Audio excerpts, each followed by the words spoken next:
Hello and welcome back to my channel, and thanks for rejoining me with my basic fantasy solo campaign. This is now episode 4 and we are probably on the brink of starting to adventure. We've spent the last 3 sessions with an introduction to my setting, basically creating the overall world, the Dark Realm. We then went on and did a bit more detail and created the place where we are going to be doing most of our adventuring, the Grimghast Dominion, and that turned out to be quite a ghastly place. And then we created our 4 intrepid adventurers that we're going to be using as our level 1 characters, using the basic fantasy role-playing game system, the 4th edition. This is my first venture into what would be classified as a modern role-playing game. I must admit, I have not really seen too much difference between it and some of the original ones. It's very much the same kind of cutting the same cloth. And also, if you play it in the spirit of the first generation role-playing games, I think it will be a nice way to expand the dimensions of the channel. I have to change a wee bit of my introduction to my overall description of my channel, where I say that I used to say I was exclusively old school role-playing games. I'm now going to say the majority of my games are old school. I still need to create an overall map of the Dominion. That is work in progress. And also, when it comes to the characters, I have not quite finished their inventory of equipment. Again, that is work in progress, but I will attend to that very shortly. Basically, what I want to do is show you what I have done to date, and then kick off the actual adventure. So the best way to do that is just go through a few points.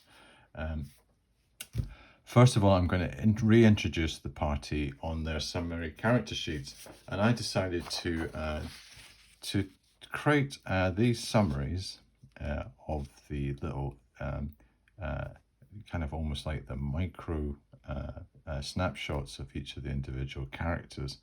And we created a thief, Longhand, using, and she was called Fenna Thornfield. And this was the one that I did on my actual character sheet. Then we selected 3 others. First one was Bartram Ironmark, who was a level 1 cleric. Halmer Ravenscroft, who is a level 1 fighter. And Rowena Wormsbane, the intriguing human magic user. So what we're going to do with these characters is basically use them as our level 1 characters.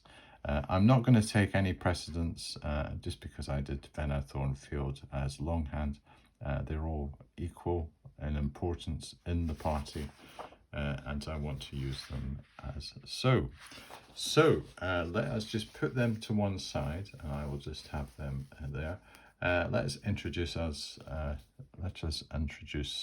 them to the situation. The characters we had discerned were part of a mercenary band traveling from the neighboring duchy, which is also within the Dark Realm. So there's this duchy that is next to the Dominion of Grimghast. It is to be defined. However, we are not going to be really doing any adventuring there for the time being. And they had been traveling along the old road when they were ambushed by a group of well-organized orcs. And these orcs, very strangely, were bearing a sign and on their shields and on their armor of a white skull. What does this mean? The mercenaries under the redoubtable Sir Aldric Stanbrook were all either killed or captured, while the characters forming an advance party managed to fight off their assailants and escape. So it was all very exciting stuff. Luckily, our party were in advance. We were being used as effectively scouts. When we returned and saw the larger part of our group being engaged, in the ambush, and Sir Aldrich and his mercenaries being surrounded. And we decided, well, we better fight our way away from this, and there's no use, we can't help them. So we decided to not effectively skedaddle, but do a kind of fighting retreat down the old road and managed to disengage. So having survived this event, we felt it was such a traumatic moment for us that we swore an oath of fortune and fellowship, and we were united. We felt by necessity, shared luck, and the promise of treasure. And this is our bond, both a survival pact and an adventurous brotherhood. So we feel quite fused together as a party. We feel like comrades in arms. The fact that we've gone through this rather traumatic process. We were wanting to come to the Grimghast Dominion because we wanted certain things. So we were heading towards this Grimghast Dominion, and specifically the town of Dunmere, where we had been told that mercenaries and sellswords are in great demand, and for good coin. So we had already been lured, probably for various different reasons, maybe leaving the duchy, as we might find out when we look at the individual backstories of our characters, and lured to the Grimghast Dominion on the basis that there was potential work for mercenaries in that area. So while progressing, I'm just going to do a bit of, come out of the actual situation just now and say, while we are progressing through this adventure, I'm going to learn more about each of the characters, and I will insert their stories and talk about what is special about their past and future ambitions. And I think this might be quite a good way of introducing the characters as and when we were going through some of the like the journeying, or maybe we're in the inn and whatever, and one of the characters can maybe just almost like talk about themselves a wee bit, and we can find out a bit more about the individuals in the party. And there's been a deliberate thing with the color coding that I do have. I'm going to use some pawns. I always have pawns for my characters. So we're going to have a grey pawn for Rowena. We're going to have an orange pawn for... I should have had my blue one out. I'm going to just get my blue one, sorry. I should have blue, I should not have orange. I don't know why I put orange there. Green for the fighter, and purple for our thief. So that's what we're going to use as our pawns, and I've got them color coded here, so that's quite useful.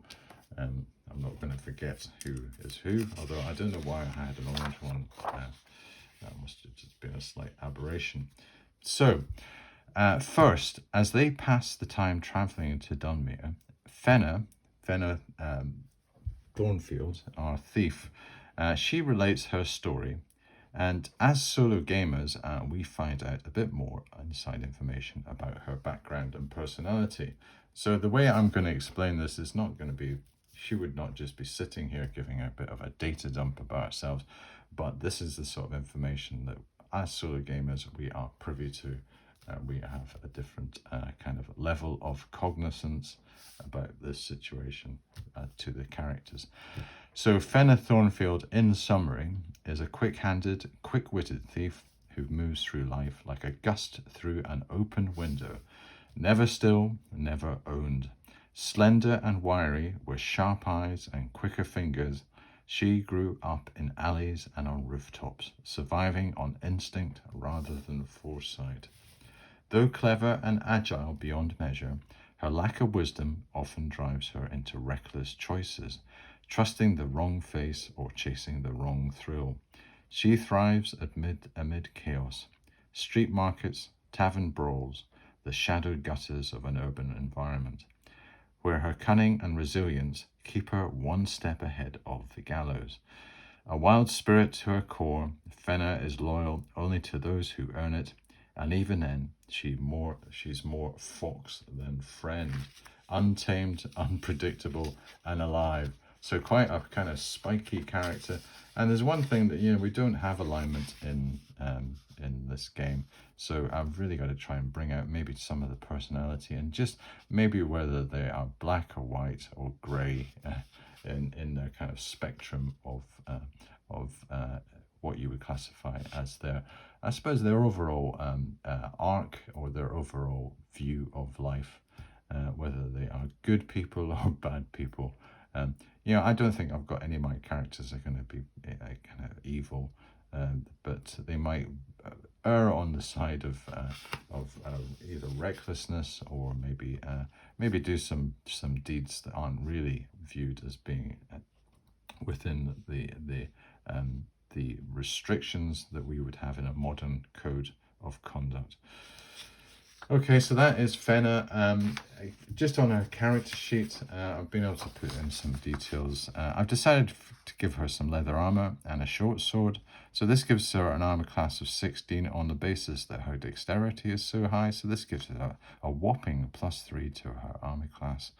And that is the required score that you have to exceed or equal or exceed to hit. So that is the target, and she has a short sword that I'm going to allow her to use. She has, I've got down here notes that she has thieves, picks and tools for the time being, as does Bartram. He has a holy symbol, and Rowena has her spell book.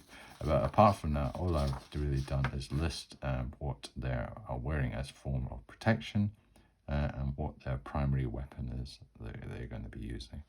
So no one really is very super equipped. You know, even our fighter has only got leather armor, a shield, and a longsword just now. But hopefully we are going to be more than a match for some of the opposition I have set up for their level 1 encounters in my adventure. And let us move on to that now. So just before I want, you know, we actually get stuck into the actual adventure and do the setup, I really just want to talk a bit about my overall campaign approach. Now, the play style that I'm going to be using is to have overall creative control of the direction, but we'll still use random determination where this is appropriate to drive the narrative and introduce chance. And I think that's important. I want to have this campaign where I am basically directing the overall direction, as I said, and kind of steer that, because I think that might maximize just my enjoyment of how to do this game. And I really want to try to, in the process of that, is to ramp up the atmosphere, the gothic, the horrific nature of this world. And I think by having control of this, almost artistic control of direction, I can do that to its maximum benefit, but still have this random determination where will be appropriate. And hopefully this will drive my narrative and also introduce some unpredictability and some chance into the situation, which is really quite exciting and dynamic and gives a bit of spark to the overall thing. So it's not just a case where I'm basically writing a novel and all the characters are doing are just following the novel along. They're going to be independent in this and do things of their own volition. And to support this, I will employ some solo tools, which will be a variety of oracles, random tables, and bespoke mechanics, and all of them will become clear as we start to use them in the adventure. And the adventures themselves, as I've said, they will be driven by their own motivations, and I will try to see decision points from their perspective. So whenever we have a decision point, I will rationalize what they would view. And each of them, as we've already done, has an aspect. You know, we've got Fenna Thornfield with her wild spirit aspect, Bartram Ironmark with his proud noble. We've got the stoic wanderer for Halma Ravenscroft, and Rowena Wormsbane is our devout zealot. These are all going to have an impact. So I'm saying, to help me, I have these aspects which will determine their character and purpose. I've already mentioned there's no alignment system, so we're very much a personality-driven campaign. So we're not going to have, well, he's lawful evil and this is how lawful evil people act. I don't have that as a kind of measure. I've never really seen the reason why basic fantasy never really went in for alignments. But Yeah, it's quite refreshing maybe to have, even think creatures like this, they don't have any particular alignment. You just assume that they're all really quite nasty. Different levels of nastiness is their alignment. And I suppose the same with characters, it's going to be different levels of how good they are, how honourably they behave, or do they behave with dishonour, or are they untrustworthy, or are they very loyal? That will come out in the adventuring. But these aspects can give a rough indication off the bat of what these characters are like, so that I do have in my pocket a little bit of a backstory, and hopefully by doing these individual flash points of information, these little data dumps of, we've just done it with Fenna, I'm probably going to have those inserted with the other characters. We should build up a nice little picture of what these characters are like, and I will use that profile to determine what they behave like when we come to decision points. And the plan for adventuring is to use and repurpose the basic fantasy modules and adapt these to the campaign setting, in addition to basic fantasy random dungeon generators. Now, on the webpage, there is a host of different modules that I can look for. They have something very similar to like they keep on the Borderlands, which is, I think, the Morgan's Fort campaign. And also they have these anthologies of like little mini adventure modules, which I find might be very useful for me just to basically repurpose for my campaign and give it kind of a bit of a gothic makeover, but still use those. And I've found, I think I've already mentioned, I'm using it for the homes, the Tower of Xenopus. I'm finding that a very pleasant way to actually adventure and almost have a DM avatar who's explaining and describing the room, and I have my characters actually acting randomly through that. But to do this first adventure, I'm actually going to go a wee bit my own creation. And so for this first adventure, I'm going to use my own random dungeon adventure system and see how this works out. And this has got basically some pre-prepared rooms, but I'll add a bit of spice into this and I'll have an actual map drawn out. But I'll be using my little chits and drawing out a number, and that will assign to whatever room I have pre-designed. So there will be quite a random element for the rooms, and also same for any corridors that I come across. So I should be able to lavish on some atmosphere. And I thought this is a good way of basically getting a bit of unpredictability about what we're going to encounter, and also a bit of character and atmosphere, and we can maybe ramp up that type of feeling, because I've had a lot of great fun with my AD&D one. It's led me into lots of quite you would say quite time-consuming little kind of escapades, but to me this is all part of the adventuring, is that exploring and finding out little things, nuggets of information about rooms, and it's not just about fighting monsters and grabbing the treasure. It's actually about exploring and finding out what the places of mystery that we are exploring are like. So I am hopefully going to be able to get that through this system. So that's my little interlude finished. We can actually move on to the actual arrival in Dunmere, and that's what we're heading to just now. So the road into Dunmere is lined with half-collapsed walls and broken cobbles, remnants of the old empire. The town itself crouches low, is pressed against the marshy earth as though afraid to stand tall. Smoke curls from 100 crooked chimneys, and the crowded market streets ring with the shouts of hawkers and the clash of mercenary blades. So there's these mercenaries, they're kind of running the town. So they're probably doing practice drills and whatever, or maybe there's even actual clashes going on. It's a bit of a kind of a Wild West frontier town.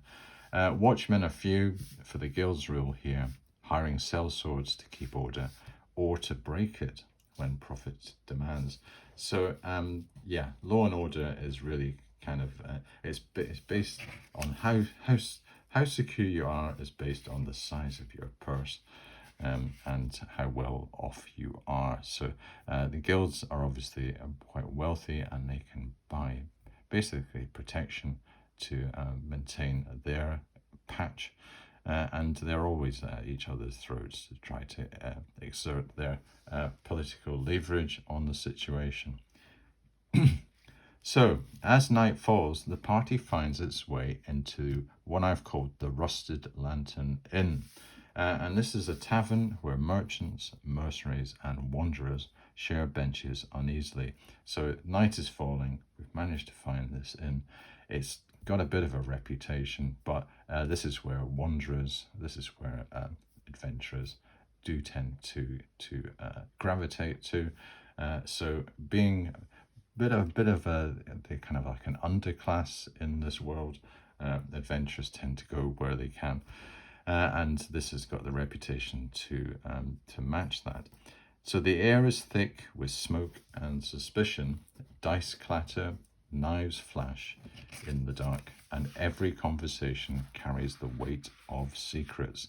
So it's quite a foreboding place, but this is what adventurers are. They are quite steely nerves in this world. They are used to worse situations than this, so this is quite welcoming for them. The innkeeper, a squat man with a nose like a broken knuckle and eyes always watching the door, looks up as the party enters. The mutter of voices falters when Rowena Wormsbane steps into the lantern light. There's a bit of a hush. Her pallid skin and red eyes catching the glow like embers in milk. And that's probably quite a shock to us as well, because I still got to just really describe Rowena Wormsbane, and I think you might find that quite interesting when we come to that situation. But that is approaching. The innkeeper's smile dies in his beard. He wipes his hand on his apron, lowers his voice, and jerks his chin towards a shadowed corner near the hearth. Best you sit there, he mutters, glancing towards the other patrons. Folk here scare easy. No need for trouble. You'll get your ale, and I'll see you're left alone. Aye? And we go, yes. Just show us to a quiet corner. That sounds absolutely up our street. So his tone, it carries no malice, only the weariness of a man who's seen what fear can do to a crowd. With a last weary glance at Rowena, he hurries off, pretending to busy himself, but he doesn't turn his back fully as he goes. So, this is I get my chance to use some little props, and because I am using a modern role-playing game, I can use stuff that is a bit more contemporary. So this is out of my advanced hero quest, and this is a room, and I thought this can go as the actual inn. I can use my hero quest fire. If you can see that, maybe not at this angle, but that is the fireplace. That's the hearth. I can use some little tables, which are the tables for hero quest. So we've got some little tables here, and we've got our characters, and they are ensconced around this table. So we've got, I've just got to get familiar with these names because they're not kind of running off the tongue. It's Bartram, our cleric. We've got Rowena, our magic user. We've got Halmer, our fighter. And we've got Goodold, our heroine, Fenna, our cheeky thief. So that's us sitting around and having a drink. So while the characters have their drink and reflect on an eventful day and what their future plans might comprise, they bring up the awkward story of Rowena. Now, I think this is probably needing to be told, who seems relieved to share her tale, and also goes on to explain why she thinks she encounters reactions like this, and sometimes worse. Oh dear. So let us find out about Rowena Wormsbane. So Rowena Wormsbane is an albino noblewoman with blood red eyes and a haunted beauty. was born into the decaying house of Wormsbane under ill omens. She is shunned for her appearance and later her cursed talent for sorcery. She was taken by the Inquisition as a curiosity rather than condemned. There she forged her purpose. She saw that magic, though feared, was divine in its own right, a reflection of creation's raw will. Where others saw sin, she saw salvation. So she swore herself to a holy cause, to see the magical art sanctified, its practitioners freed from pyres and nooses. So she's on a bit of a crusade to basically almost raise magic to a point where it is of importance in this world and it's not persecuted anymore. She's almost become quite fanatical about this, and this is because the Inquisition rather treated her rather badly. They took her away from her family and they probably incarcerated her for some time. So I think as a consequence, and also just her very nature itself, she's emotionally distant and awkward. She speaks with cold conviction and unnerves those around her. Yet her loyalty to her companions is unwavering. Now she wanders the dark realm, a pale zealot wrapped in crimson robes, preaching the sanctity of magic in a world that would sooner burn her for it. So it's all very kind of grim stuff. Let us find out maybe just some of the reasons. She has a charisma of 3, and I'm saying that she is actually quite beautiful. And you might say, well, what is going on here, Brian?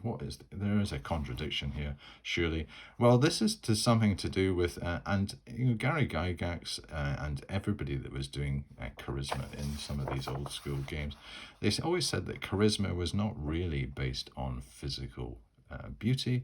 It was based on the aura that you give off, and she's giving off quite a scary aura.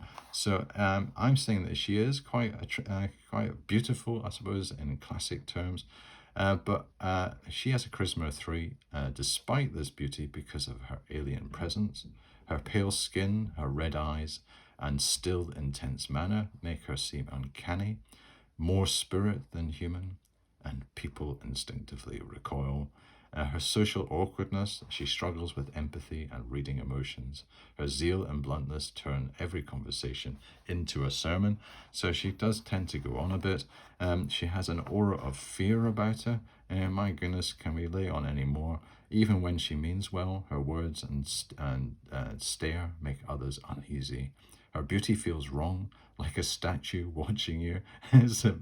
Maybe it's a bit like the Mona Lisa with those eyes moving around after you. Reputation. Her name and past carry whispers of witchcraft and heresy. Even before she speaks, people assume the worst. My goodness, and we've got this lady in our party. But she is fervently loyal, and she feels protected in our party. And I feel that our party are feeling a wee bit almost like adopted her and want to try to nurture her. And that is one of the reasons why she is part of our group. And we've made this oath, this bond, this adventurous bond. So, that being, I think the characters are quite exhausted after hearing that, and I was thinking, for goodness sake, Rowena, that is quite a sad story. Yes, I think we've had enough. I can't wait to hear what our other 2 have got. Surely it is not quite as bad as that. So I'm going to move on to the actual adventure now, and as Rowena finishes her story, the characters can't help but overhear a nearby conversation. And Fenna, she's sitting here, picks up immediately that there is potential profit to be had. At the next table, 2 mud-spattered, these are the mud-spattered villagers are arguing with an important-looking guild mercenary. Here's our guild mercenary. And here's our landlord kind of hovering around, looking a bit, I'm not quite sure about that lady with her crimson robes. Maybe she is souring the patronage here. They are begging, these the two villagers, they are begging for aid. Their village, Wraithfield, lies atop ancient ruins, and the dead no longer sleep quietly beneath the foundations. At night, strange fires flicker on the ground where the old stones crack through the earth, and livestock are found torn open, their blood drained into the soil. Oh, this sounds very grim. However, the guild sellsword, he just scoffs. Ha! He says, there's no profit in saving peasants. So he really is quite harsh with these people. He's really looking down his nose, and he basically just flounces off out. He says, I don't really like the company that you keep in this tavern, barkeeper. With these peasants, and my goodness, who is that? Who is that white, pale-skinned lady? And she's giving me the creeps. So he pops off. The villagers are left despondent, and the characters see a few coins change hands beneath the table, and some whispered words pass between them. The villagers then turn their pleading eyes, oh, I feel very sorry for them, towards the adventurers. Of course. So, the promise. Gold enough to fill a purse, they say, and free lodgings if the adventurers will banish what's haunt them. And they don't really have to recap because Fenner says, yes, I've heard all I need to hear. So the adventurers, what are they going to do? The characters, of course, they will accept. They're going to spend the night to recover and rest before heading further on to Wraithfield, which is under a day's distance away. So the adventure is on. So I can get rid of my little prop, which has just lasted for long enough. We're off to Wraithfield. Let us progress. So the journey to Wraithfield, the road out of Dunmere towards Wraithfield is no true road, only a broken track through mist-soaked woods and sodden fields. So it's not really a very good road, and it's probably not a massive distance. However, it's really kind of slowing down their rate of travel. And I'm going to say that based on basic fantasy, you have an encounter chance of 1 in 6. So I'm going to say that there is a 1 in 6 chance that we have an encounter as we travel to Wraithfield. So we do not have an encounter. If we had an encounter, I was going to have a very specific and targeted encounter table. There was either going to be these copse candles, which are actually will-o'-wisps. They're faint lights, they hover in the marshes, trying to lure travellers off the path, and we could have had a little scenario where the characters were being enticed off the path, and whether they could use probably either their wisdom or their intelligence to work out that this was an illusion, and they were being almost like, it's always like taking over their minds and luring them into the marshes. This would have been a bit grim, a procession of the dead. As we got to dusk, the party glimpses spectral figures trudging silently along the road. If disturbed, they lash out in fury. So as if the characters would try to disturb them, but you never know. They might have the sense of curiosity and try to intervene. Maybe our cleric would be getting a wee bit upset about this and try to do something. And the one that's probably the most militaristic and could have involved an actual encounter was ambush by mercenaries. So Dunmere's guilds send desperate men to rob travellers. Will they stop at anything, these Dunmere guilds? They really sound quite despicable. Blood is often cheaper than coin here. Yes. And there could have been 1d3 plus 1 hired bandits waiting in ambush. My goodness, what a start that would have been to our adventures. But that is not the case. We've managed to get to Wraithfield. Wraithfield is waiting for us. Excuse. The village itself is a hushed, fearful place. Crooked cottages. There seems to be a lot of crooked stuff going on here. Stand atop cracked, ancient foundations.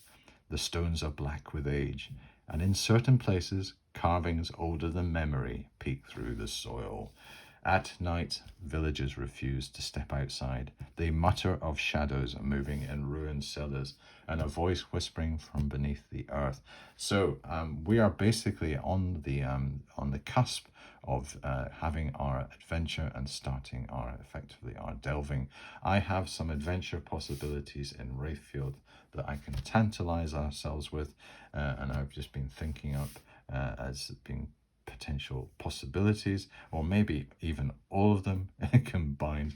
We're going to have the ancient crypts beneath the village. The ruins conceal a catacomb where a forgotten cult once served the witch kings. Disturbing it has awakened the hungry dead. So this is what the villagers have done. They have disturbed it. We must try to locate the entrance and descend. That is probably going to be a dungeon adventure for us in the next episode.